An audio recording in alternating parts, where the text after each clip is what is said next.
pleasure to be here with a real hero, and you are a hero. Thank you so much for everything you're doing. And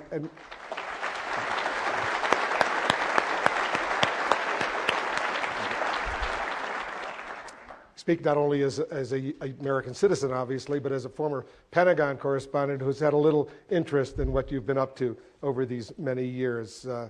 We always think of, in recent years, of course, at least the past year, with Admiral McRaven as the orchestrator, the architect of the raid that killed Osama bin Laden.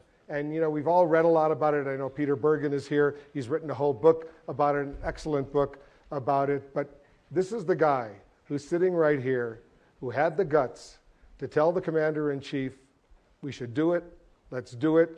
And when you ordered that raid, and when you said you think you did, you didn't even know for sure that bin Laden was in Abbottabad at that compound about a mile or so away from the west point of Pakistan, did you? Well, let me make one thing clear. I didn't order the raid. But he told the President of the United States that he thought he could do it. Yeah, I mean, and this is not a small point. The fact of the matter is, it was the President of the United States that ordered the raid. And he deserves an enormous amount of credit for that decision. And when he came to the head of special operations, that would be you, and said, what do you think? What did you say? Well, first, I will tell you that it was a long process to get there. And our piece of it, the military piece of kind of what I look at as kind of three components, was probably the easiest aspect of the entire raid. The two other pieces of this were the CIA's role, and I think when the history is finally written and outlined and exposed on how the CIA determined that bin Laden was there, it will be one of the great intelligence operations in the history of intelligence organizations. And a tremendous amount of that credit goes to Director Leon Panetta at the time, because he built the right team, he had the right people, he made some very gutsy calls, and he was not concerned about who got the credit. And so when you take a look at how he built that team, which was a military and intelligence team, tremendous amount of credit goes to the agency. And the other piece of this really is the President and his national security team. I've made it very clear to people, again, the military piece of this, we did, I think, 11 other raids that evening in Afghanistan. Now, I don't want to diminish the nature of this raid. It was a little bit more sporty. And we understood that there were some strategic implications to it. But at the end of the day, it was what we have been doing really for 10 years. The President and his national security team, you know, I'm not a political guy, but I will tell you, as an interested observer in this, they were magnificent in how they handled the start to finish. We went through a number of meetings. The President asked all the right questions. His national security team with Secretary Gates, Secretary Clinton, Chairman Mullen, the Vice Chairman, Tom Donilon, Dennis McDonough, and John Brennan, and others really did a fine job of digging down to find out the facts, to make their recommendations based on the facts. And of course, the President gave me ample time to prepare once the concept was approved. But at the end of the day, make no mistake about it, it was the President of the United States that shouldered the burden for this operation, that made the hard decisions, that was instrumental in the planning process, because I pitched every plan to him.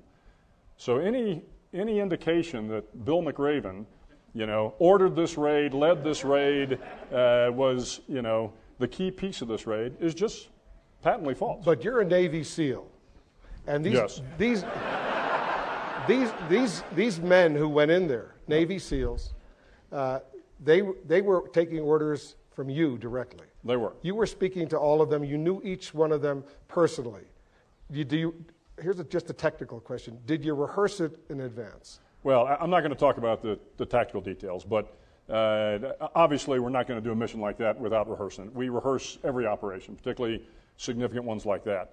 As I said, I have made a point of not talking about the tactical piece of this, other than to say that it is what we do. We get on helicopters, we go to objectives, we secure the objectives, we get back on helicopters, and we come home. So I was short one helicopter, but Well, that stealth helicopter, when it went down, and all of us have read about it, we've heard about it, I've spoken to people who were in that room, the White House Situation Room, which is opposed to another Situation Room. But when that helicopter went down, there was a gasp, because a lot of the folks there, correct me if I'm wrong, thought of Desert One in 1980, Jimmy Carter's plan to rescue Americans in Iran. Well, I wouldn't pretend to tell you what they were thinking. What were you thinking? I was too busy, frankly. We had a backup plan. We executed the backup plan, and at that point in time, you're worried about getting the mission done and getting the boys back home. So we had a plan, suffice to say. And it worked. And it worked. What made you, Admiral McRaven, want to go and become a Navy SEAL? An Army Green Beret. That would be your dad. No, actually, it was a guy my sister was dating. Now, this was in the probably very early 70s. The movie The Green Beret had come out, starring John Wayne. And this young Army captain came to meet my sister for a date. My sister, as usual, was late. So I had an opportunity to talk to him for a little while, and he knew I was interested in the Navy. And he said, hey, if you're going to go into the Navy, you ought to be a Navy SEAL. Well, back in 1971, 72 timeframe at the time, you never heard of Navy SEALs. So I had to do a little digging. Hard to believe now, but then you didn't. And so to my Army brethren, of which it's a very large Army organization that I'm honored to be in charge of, I attribute the fact that I'm a Navy SEAL to my Army Green Beret brothers.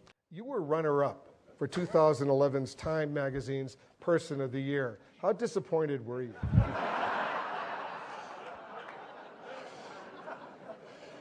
Yeah, I'm not even sure how to answer that, Wolf. I will tell you that my hope, and if there's anybody from Time here, they will know the background of this, is certainly wasn't my intent to be the Time Magazine runner-up or the Time Man of the Year. And frankly, I fended off a number of attempts to have interviews because it isn't about me. It's about that young E5 with 2 kids, married and 2 kids, who's on his 11th and 12th deployment. That's who the real heroes are out here. And to put,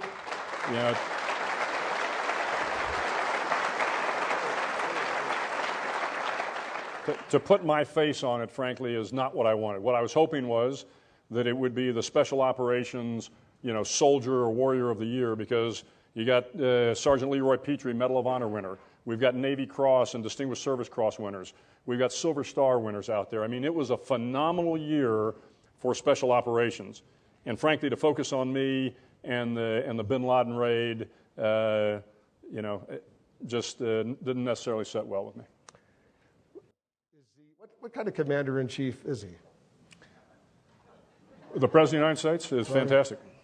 And again, I'm not a political guy. I've worked in both administrations. I very, very much enjoyed working for President Bush, and I very much enjoy working for President Obama.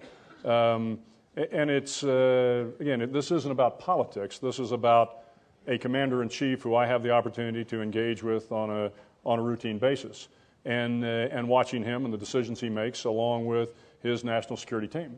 They're a very impressive group of guys and gals, and so as an operational, as a commander, I feel comfortable that when we present our best military advice to the President and his team, they take it very seriously. They consult routinely with the senior leadership of the military, and they do the best they can to make the right decisions. So, that's my personal opinion, but I'm very, again, very impressed with the President and his national security team. I've heard that from others.